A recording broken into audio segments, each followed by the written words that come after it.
So here we have the concept of loan pay and bond pay. Now this is basically for the 100 level students or maybe the 200 level students in chemistry department, and it can also be relevant to our secondary school student. Now you have, for example, your ammonia, you have your methane, and then you have your water or maybe boron trifluoride. Okay, now basically we have what is called the loan pay and the bond pay. But before I discuss this, now for those who have gone through 100 level, they must have come across something like this in their 100 level, or maybe is in 200 level. Separate theory. That is, the V there is valence, the X there is shell, the E there is electron, the P there is electron, valence share, electron pair, repulsion. That's what it means. And what is this all about? It's all about the bonding. It's actually all about the bonding, attraction and repulsion around a molecule. And generally speaking, the TP, the total electron pair around any molecule or around molecules, generally speaking, is equals to your lone pair and your bond pair. Now the lone pair is the one I represent with LP, and the bond pair is the one I represent with BP. That's bond pair. The bond pair is also known as your shared pair. Also known as your shared pair. Now, what does this mean? Let me explain.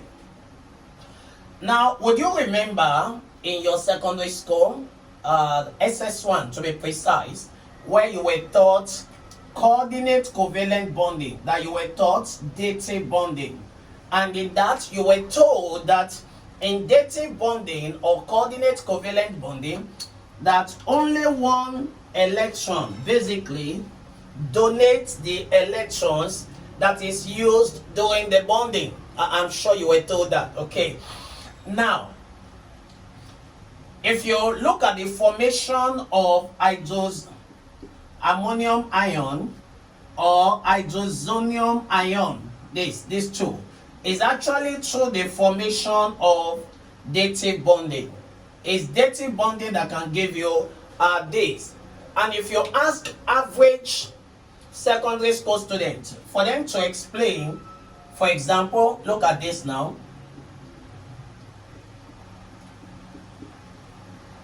Average secondary school student to tell you what happened here, they can't. They can't because they don't know what really happened. Now, when we talk about loan pay and bond pay, let me explain. Loan pay are those pay that do not take part in the reaction. Why the bond pay, or I say reaction in bonding rather, and why the bond pay, also known as share pay, as the one that take part in the bonding. Let me quickly explain that. Now, if you look at ammonia, so let me draw ammonia. Obviously, if you were asked, how many bond pair do we have here? Is 3. 1, 2, 3. Each of these things represents 2 electrons. So we have 6 electrons around here. So this is 2, this is 2, and this is 2. Making it 6, right? Okay, now, I'm not going to be asking you how many lone pair are there. It's just one lone pair that is there. Okay, so we're going to find out why it is 2, why it is 1 in the next video. And then if you draw methane, if you are asked how many bond pair do you have here, you can tell. 1, 2, 3, 4. That's 4 bond pair. These are the shared pair, and there are 4 of them. Is there lone pair in methane? Maybe the next video will tell us if there are lone pair and if there is no lone pair. Let's look at boron trifluoride.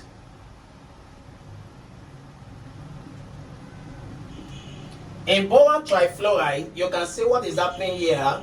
One bond, one pair, one pair, one pair. That's 3.